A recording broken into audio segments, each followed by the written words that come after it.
तो चलिए बाज़ार के अंदर में फिर से हम आज एक और स्ट्रैटेजी लेकर के आए हैं। उससे पहले हम बाज़ार को समझने की कोशिश करेंगे, बाज़ारों के अंदर में हमें क्या करके जो है कल बनानी चाहिए हमारी पोजीशंस और किस प्रकार से हमारा मार्केट अभी तक ट्रेड किया है। तो इसके लिए हम लोग थोड़े से चार्ट्स को स्टडी करेंगे, हमारे FIS के डेटा को स्टडी करेंगे, SGX निफ्टी को देखेंगे और दूसरे कई सारे पैरामीटर्स पर हम लोग स्टडी करने की कोशिश करेंगे। वीडियो स्टार्ट करने से पहले कहना चाहूँगा, अगर हमारी वीडियो को फेसबुक पर देख रहे हैं पेज को फॉलो करें और अगर यूट्यूब पर देख रहे हैं चैनल को सब्सक्राइब करें। पहली बात, बाजार के अंदर में मैंने आपको एक चीज़ कही थी कि बाजार के अंदर में बहुत ज़्यादा आप शॉर्ट रहिएगा मत। ये मार्केट जिस तरीके का आपको नज़र आ रहा है वैसा शायद आपके साथ ना हो, क्योंकि अगर आपके पास में लॉन्ग पोजीशंस हैं तो भी आप फंसेंगे, शॉर्ट पोजीशंस हैं तो भी आप फंसेंगे। बाजार के अंदर में पिछले 3 वीडियोस में कंटिन्यूसली मैं आपको ये चीज़ कह रहा था कि बाजार पूरी तरीके से ओवरसोल्ड है और 23,300 के करीब करीब जो है बाजार के अंदर में भारी भरकम शॉर्ट कवरिंग आ सकती है। अब कल बाजार के अंदर में 23,300 के लेवल्स के करीब एक तगड़ी शॉर्ट कवरिंग आप लोगों ने देखी, जो तकरीबन आपके मार्केट को 500 पॉइंट के आसपास आपको जो है खींच करके ले गई। अब एक चीज को समझ लीजिए आप कि ये बाजार किस तरीके का है, इसको हम लोग समझने के लिए थोड़ा सा चार्ट्स तक चलते हैं। देखिए 19 तारीख को कल हम लोग ओपन हुए थे अप्रॉक्सीमेटली 23,460 के लेवल्स के आसपास में। अब बाजार तकरीबन यहाँ पर खुला था, पर मैं आपको एक चीज कह चुका हूं कि निफ्टी तब तक पॉजिटिव नहीं हो सकता जब तक कि आपका बाजार 24,000 से लेकर के 24,500 की रेंज के अंदर में नहीं घुसता। मार्केट आपका कहाँ पे ट्रेड कर रहा है? 23,518 के आसपास में आपका जो है ट्रेड कर रहा था। 24,000 से लेकर के 24,500 की रेंज के अंदर में आप जब तक नहीं जाते इस बाजार को बिल्कुल भी पॉजिटिव मत मानिएगा। अब आप लोग ट्रेड कहाँ कर रहे थे? 23,460 के करीब आप लोग जो है खुले थे। अब ऐसे में खुलते ही आपने तुरंत के तुरंत शॉर्ट कवरिंग देखी। क्यों शॉर्ट कवरिंग देखी? सबसे बड़ा रीजन था कि आपका मार्केट पूरा ओवरसोल्ड पड़ा है, बहुत ज्यादा बिकवाली है। ये 1.5 महीने से कंटिन्यूसली आपका मार्केट कमजोर हो रहा है। तकरीबन हम लोग 3,000 पॉइंट अब तक कमजोर हो चुके हैं और 11.5% की गिरावट के बावजूद हम लोगों ने कोई खासी शॉर्ट कवरिंग अभी तक देखी नहीं है। तो ये एक रीजन था सबसे बड़ा, जो मैं बार बार आपको चीज कह रहा था कि बाजार के अंदर में शॉर्ट कवरिंग आ सकती है। और उससे भी सबसे बड़ा रीजन जो था वही था कि FIIs की सेलिंग की वजह से हमारी जो गिरावट थी वो 24,650 के लेवल से शुरू हुई थी और अब FIIs का डेटा धीरे धीरे करके सुधर रहा है। इस डेटा को भी हम लोग थोड़ा सा स्टडी करेंगे, बट पहला आप ये समझ लीजिए कि कल हम लोग ओपन हुए थे 23,460 के लेवल्स के आसपास में और वहां से हम लोगों ने तकरीबन 350-400 पॉइंट की तेजी जो है ऊपर में देखी। अब बात यह है कि ऊपर में हम लोग 23,800 के करीब जब हम लोग पहुंचे, वहीं से मार्केट के अंदर में रिवर्सल हम लोगों ने देखा, यानी 23,800 के करीब से बाजार के अंदर में सेलिंग थी। अभी सेलिंग क्यों हुई? क्योंकि शॉर्ट कवरिंग तो आप लोगों ने देख ली, 23,460 से आपका मार्केट 23,800 तक पहुंचा, बट मार्केट के अंदर में जो ये गिरावट 23,800 से क्यों हुई? देखिए ऐसा होता है कि बाजार जब 10% के आसपास जब करेक्शन ले लेता है, गिरावट ले लेता है, तो आमतौर पर क्या होता है कि बहुत सारे ट्रेडर्स और रिटेलर्स जो ऊपर में ट्रैप हो जाते हैं, वो मौका ढूंढते हैं कि कब बाजार के अंदर में एक तेजी आए और हम लोग निकल सकें। तो कहीं ना कहीं पर बाजार जब 24,000 के करीब पहुंचा तो यहाँ पर जो रिटेलर्स थे, जो फंसे हुए थे ऊपर में, जिन लोगों ने ऊपर में खरीदारी कर ली थी, वो लोग तुरंत के तुरंत बाजार के अंदर में से एग्जिट लेते हैं और उस एग्जिट की वजह से मार्केट ऊपर से फिर से एक बार के लिए नीचे आ जाता है। तो कल बाजार के अंदर में भले ही आपने 350-400 पॉइंट की शॉर्ट कवरिंग देखी थी, बट ये सारी की सारी तेजी आपकी खत्म होती हुई नजर आई। इस चीज को आप अच्छी तरीके से समझ लीजिए कि शॉर्ट कवरिंग हम लोगों ने देखी, जो कि हम लोगों ने एक्सपेक्ट पहले ही कर लिया था। अब आप एक बार चलिए हमारे यहाँ पर 2 घंटे के चार्ट्स पर, अगर आप 2 घंटे के चार्ट्स को देखेंगे तो देखिए जो गिरावट है, ये गिरावट अक्टूबर की शुरुआत से ही आप लोग देख रहे हैं। 2 महीने आपके पूरे हो चले हैं इस गिरावट को देखते हुए और तकरीबन 26,250 से हम लोगों ने इस गिरावट को देखा है और लोस के अंदर में हम लोगों ने 23,250 को देखा है, यानी तकरीबन 3,000 पॉइंट्स की गिरावट, 11.5% का फॉल हम लोग ऊपर से अब तक देख चुके हैं, जो कि बहुत ही ज्यादा हेल्दी करेक्शन है। यानी अगर बाजार के अंदर में रिकवरी आए तो यहाँ से अब हम लोग रिकवरी करने के लिए तैयार हो सकते हैं। शर्त यही है कि हमारे फंडामेंटल्स थोड़े से ठीक होने शुरू हो जाए। बट इंपॉर्टेंट बात यह कि 11.5% का फॉल बाजार के अंदर में हम ऊपरी स्तरों से अब तक देख चुके हैं। अब आप लोग एक बार पैटर्न को आप समझिए। ये जो पैटर्न है, इस पैटर्न के अंदर में एक चीज समझ लीजिए कि ये पैटर्न के अंदर में हमारा इंपॉर्टेंट रेजिस्टेंस 23,800 जो कि कल बना है, जहां पर मैंने इसको सर्किल कर रखा है। अगर हम लोग 23,800 और हम लोग सेफ साइड लेकर के चले तो 24,000, अगर 24,000 2300 के लेवल्स के पार अगर बाजार क्लोज कर देगा तो बाजार के अंदर में हम लोग लॉन्ग पोजीशंस लेना स्टार्ट कर देंगे और इस मार्केट के अंदर में तेजी फिर से शुरू हो सकती है। बट अगर नीचे में, जहां पर आपको नीचे में सर्किल देख रहा है, ये यहां पर अगर हमारा ये सपोर्ट जो 23,250 के लेवल्स के करीब है, अगर हम लोग इस लेवल को नीचे में ब्रेक कर देते हैं तो हम लोग कहीं ना कहीं पर फिर से गिरावट का दौर शुरू कर देंगे। बट इंपॉर्टेंट बात ये कि हमारा जो पैटर्न है, ये एक कहीं ना कहीं पर एक फ्लैग पैटर्न है और इस फ्लैग पैटर्न के अंदर में हमारे लिए एक सबसे बड़ा रेजिस्टेंस है जो कि 24,000 हम लोग ट्रीट करेंगे। जब तक बाजार आपका 24,000 के लेवल्स को पार ना करे, इस बाजार के अंदर में बिल्कुल भी लॉन्ग पोजीशंस आप ले जाने की गलती बिल्कुल भी ना करें। और जब तक आपका बाजार 23,250 के लेवल्स को नीचे में ब्रेक ना करे, इस मार्केट को आप शॉर्ट करने की गलती भी ना करें।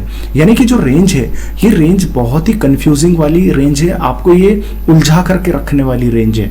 ये रेंज इतनी आसानी से ब्रेक होगी भी नहीं अभी फिलहाल। तो जब तक आपका बाजार इस रेंज के अंदर में फंसा हुआ है, आप बाजार के अंदर में ना तो फ्रेश कोई लॉन्ग लीजिए ना शॉर्ट लीजिए। बाकी हम देखते हैं कि पोजीशंस किस तरीके की बन रही है।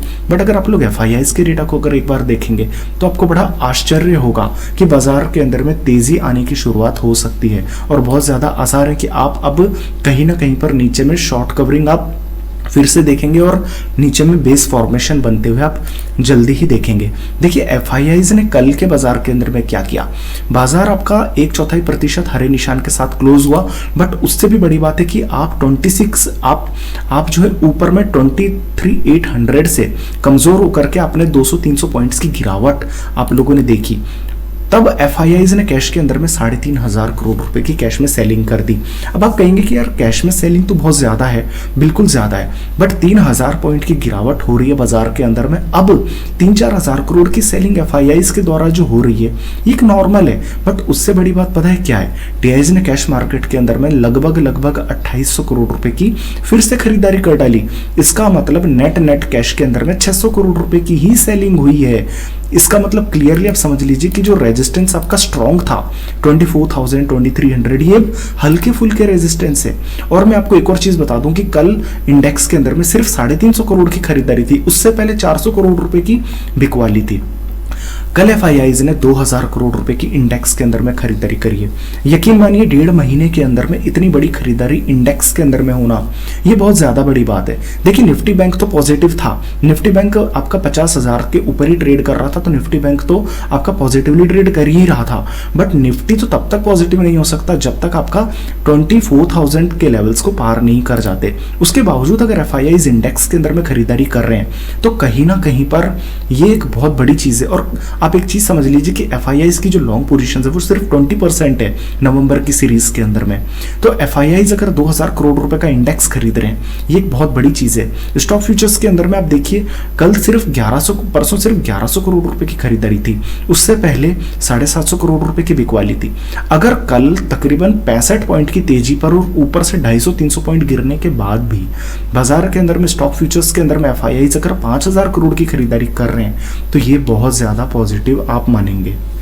अब मजे की बात यह है कि इंडेक्स के अंदर में FIIs ने खरीदारी करी है, स्टॉक फ्यूचर्स के अंदर में खरीदारी करी है और म्यूचुअल फंड्स खरीदारी कर रहे हैं। तो एक बात को तो आप पक्के तौर पर मान करके चल लीजिए कि आपका मार्केट अब यहां से 23,300 के लेवल्स को नहीं ब्रेक करने वाला। इसीलिए मैं एक स्ट्रॉन्ग सपोर्ट 23,250 के लेवल्स को मान करके चल रहा हूं, क्योंकि FIIs ने बिकवाली कैश के अंदर में कम कर दी है, इंडेक्स फ्यूचर्स के अंदर में खरीदारी बढ़ा दी है, स्टॉक फ्यूचर्स में खरीदारी बढ़ा दी है और DIIs ने जो म्यूचुअल फंड्स है उन्होंने खरीदारी बढ़ा दी है। तो कहीं ना कहीं पर 23,250 के लेवल्स को आप नीचे में ब्रेक नहीं करेंगे। मार्केट चाहे कितना भी समय अब 23,250 से लेकर 24,000 के बीच में टाइम ले सकता है, 1 हफ्ता 2 हफ्ता, बट इतना आप मान करके चल लीजिए कि 23,250 अब इजीली हम ब्रेक नहीं करने वाले हैं। तो ये चीज FIIs के डेटा से क्लियर हो जानी चाहिए आपको। बाकी हम लोग एक बार ऑप्शन चेन के डेटा को भी देख लेते हैं। अगर हम लोग ऑप्शन चेन के डेटा को देखेंगे तो देखिए, जब हम लोग नीचे से ऊपर की तरफ आए थे तब भी हमारे जो टोटल हाईएस्ट पुट राइटर्स थे वो हमारे 23,000 पर ही इकट्ठा थे, और आज भी 2.5 lakh total highest put writers हमारे तकरीबन इसी रेंज के आसपास में ट्रेड करते हुए हम लोगों को जो है क्लियरली नजर आ रहे हैं। तो अब एक चीज को आप समझ करके चल लीजिए कि हमारे जो पुट राइटर्स हैं ये सारे के सारे इस रेंज के अंदर में कवर कर रहे हैं, चाहे 23,500 हो, 23,450 हो, सारे के सारे पुट राइटर्स आपके नीचे में कवर करते हुए नजर आ रहे हैं। 23,500 पर भी तकरीबन 2.25 लाख पुट राइटर्स हैं। बट एक चीज को समझिए कि सारे के सारे कॉल राइटर्स भी पीछे हट रहे हैं। आप क्या समझ रहे हैं कि सिर्फ जो तेजी करने वाले ट्रेडर्स है वो पीछे हट रहे हैं? ऐसा नहीं है, जो मंदी कर रहे हैं ट्रेडर्स वो भी पीछे हट रहे हैं। यानी कि ये मार्केट पूरा कंफ्यूजिंग मार्केट। आप देखिए 23,600 के भी कॉल राइटर्स कवर कर रहे हैं। तो कहीं ना कहीं पर ये मार्केट पूरा ट्रेडर्स यहाँ पर कंफ्यूज्ड है कि बाजार ऊपर जाएगा या नीचे जाएगा। इसलिए बाजार जो है आपको कुछ समय के लिए मैं कह रहा हूं कि 23,800 से लेकर के नीचे में 23,250 बाजार ऊपर नीचे कुछ भी वॉलेटाइल हो सकता है। बट आपको इसीलिए ना तो लॉन्ग पोजीशन रखनी है ना शॉर्ट पोजीशन रखनी है। तो ये चीज आपको क्लियर हो जानी चाहिए कि मार्केट पूरा ट्रैप्ड है। कब तक ट्रैप्ड है? जब तक कि ऊपर में 24,000 के लेवल को या तो आप ब्रेक नहीं कर देते या फिर नीचे में 23,250 के लेवल्स को ब्रेक नहीं कर देते। अब एक बार के लिए आप ये देखिए कि SGX निफ्टी आपका अभी 180 पॉइंट ऊपर में ट्रेड कर रहा है, जो क्लियरली इंडिकेट कर रहा है कि बाजार के अंदर में आप मंडे को नहीं, कल आप फिर से जो है तेजी देख सकते हैं। कल फ्राइडे को आप फिर से कल थर्सडे को आप फिर से जो है एक तेजी देख सकते हैं, और कहीं ना कहीं पर ये शॉर्ट कवरिंग फिर से आप लोगों को जो है नीचे में देखने को मिलेगी। बहुत से ट्रेडर्स जो है, रिटेलर्स जो है ऊपर में एग्जिट कर लिए, बट नीचे से फिर से खरीदारी आपको आती हुई दिख सकती है। एक बार मैं फिर से सारा डेटा कंपाइल कर देता हूं। देखिए, पहली बात तो ये है कि 23,800 तक की आप लोगों ने शॉर्ट कवरिंग देखी है, और कहीं ना कहीं पर शॉर्ट कवरिंग की शुरुआत हो सकती है। दूसरी बात ये कि जो रेंज है आपकी वो नीचे में 23,250 और 24,000, ऊपर में सपोर्ट रेजिस्टेंस हमारे क्लियरली विजिबल है। जब तक इस रेंज के अंदर में बाजार के अंदर में हमें कुछ नहीं करना। FIs DIs की डेटा की बात करें तो देखिए DIs खरीदारी बढ़ा रहे हैं, इंडेक्स के अंदर में हमारे FIs खरीदारी बढ़ा रहे हैं, स्टॉक फ्यूचर्स के अंदर में खरीदारी बढ़ रही है। निफ्टी ऑप्शन चेन के अंदर में 23,000 पर टोटल हाईएस्ट पुट राइटर्स इकट्ठा है, और ऊपर में 24,000 पर हाईएस्ट कॉल राइटर्स इकट्ठा है। इसके अलावा SGX निफ्टी के अंदर में लगभग 180 पॉइंट की तेजी आपको नजर आ रही है, यानी कि कल का बाजार लगभग 100-200 पॉइंट ऊपर खुलने के आसार हैं। तो एक चीज को समझ लीजिए, आपका बाजार पूरी तरीके से कोशिश कर रहा है कि नीचे में 23,300, 23,250 के लेवल्स को बचाए, और ऊपर में 23,800, 24,000 के लेवल्स को बचाए। बाजार के अंदर में आपको तब तक कोई पोजीशन नहीं लेनी जब तक हम ऊपर में 24,000 या तो ब्रेक ना कर दें, या फिर 23,250 नीचे में ब्रेक ना कर दें। जिस दिन हम लोग 24,000 के ऊपर की क्लोजिंग लेंगे, हम ये मान लेंगे बाजार ने बेस क्रिएट कर लिया है और हम लोग खरीदारी शुरू कर देंगे, या फिर मार्केट आपका 23,250 के नीचे जाकर के किसी दिन क्लोज होगा, तब हम लोग शॉर्ट करने की तैयारी करेंगे। बाकी बाजार भी ट्रेड कर रहा है 23,500 के रेंज पर, बीचों बीच ट्रेड कर रहा है। यहाँ पर हम लोग ना तो कोई लॉन्ग पोजीशन क्रिएट करेंगे, ना ही हम लोग कोई शॉर्ट पोजीशन क्रिएट करेंगे। तो वीडियो के अंदर में आज के लिए इतना ही। अगर हमारे वीडियोस आप फेसबुक पर देख रहे हैं, पसंद आ रहे हैं वीडियोस, पेज को फॉलो करें, यूट्यूब पर देख रहे हैं, चैनल को सब्सक्राइब करें। धन्यवाद।